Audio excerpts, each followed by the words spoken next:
Hello प्यारे बच्चों, आज आपको financial accounting and management accounting में क्या डिफरेंसेस हैं इसके बारे में चर्चा करेंगे। बेसिकली दोनों की आपको समझ होनी चाहिए, फाइनेंशियल अकाउंटिंग क्या है और मैनेजमेंट अकाउंटिंग क्या है, तभी हम एक दूसरे के क्या अंतर हैं, क्यों ये बनाए जाते हैं, क्या इनकी नेचर है, इसके बारे में जानना। इसके कुछ बिंदु ऐसे हैं जिसके हम गौर करेंगे। सर्वप्रथम बिंदु है ऑब्जेक्ट, क्या इसके लक्ष्य है, फाइनेंशियल अकाउंटिंग की क्या लक्ष्य है, मैनेजमेंट अकाउंटिंग की क्या ऑब्जेक्ट है। सर्वप्रथम to record various transaction to find out perfect on on profit and loss at the end of the financial year to know the financial position. ये फाइनेंशियल अकाउंटिंग का ऑब्जेक्ट हुआ। Management accounting का object क्या है? To provide information to management for formulating policy and plans. इन दोनों का ये बेसिक अंतर हुआ। क्या लक्ष्य है इनके, क्या ऑब्जेक्ट है, क्या उद्देश्य निहित है, ये आपको समझ होनी चाहिए। नेचर क्या है दोनों के बीच में? Concern with historical data. Financial accounting का जो प्रकृति है, नेचर है, वो concern with financial historical data है। मैनेजमेंट अकाउंटिंग का है deal with projection of data for the future.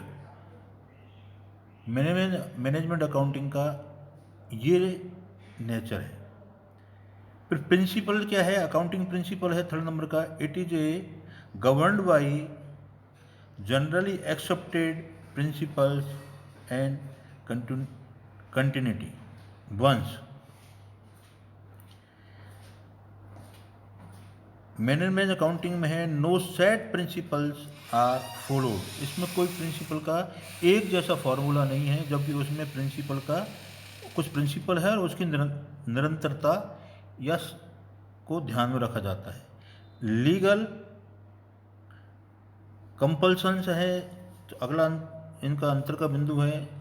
Financial accounting में कंपलसरी होता है, ज़रूरी बनाने होते खाते हैं ये, प्रॉफिट एंड लॉस अकाउंट या बैलेंस शीट, इसमें ऐसा कोई कंपलसरी नहीं होता। अगला बिंदु है precision. Only actual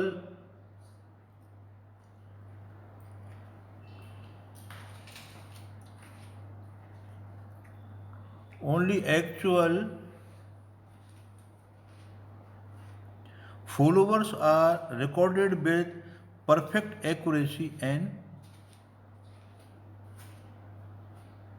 precision. Only actual figures are recorded with perfect accuracy and precision. ये फाइनेंशियल अकाउंटिंग में है। मैनेजमेंट अकाउंटिंग में अप्रॉक्सीमेट फिगर्स आर यूज्ड। अगला बिंदु है रिपोर्टिंग किसको करना है? Not only for the benefit of the concern but also for the outsider. जो स्टेक होल्डर्स होते हैं, जिसमें स्टेक होल्डर से तात्पर्य यहाँ किन किन के हित निहित हैं, उनको ये रिपोर्टिंग करता है। जबकि ये these report are meant for the internal use only. ये ओनली अंतर्निहित जो तत्व है, इंटरेस्ट रखते हैं, उनके लिए ही है, और ये अंतर्निहित तत्व प्लस बाहरी तत्वों को रिपोर्टिंग, या जो स्टेक होल्डर है या रुचि रखते हैं उनको रिपोर्टिंग करता है। नंबर 7 में है audit. Financial account can be audited, ये ऑडिट किया जा सकता है। Management account can not be audited. धन्यवाद। आगे इनमें कोई भी बिंदु है आपको मेरे से पूछिएगा, टेलीफोन पर, व्हाट्सएप पर भी चैट कीजिएगा। मैं आपका सफलतापूर्वक, रुचिपूर्वक इस सब्जेक्ट को बनाने की कोशिश करूंगा। धन्यवाद। देखिए हम देखा होगा।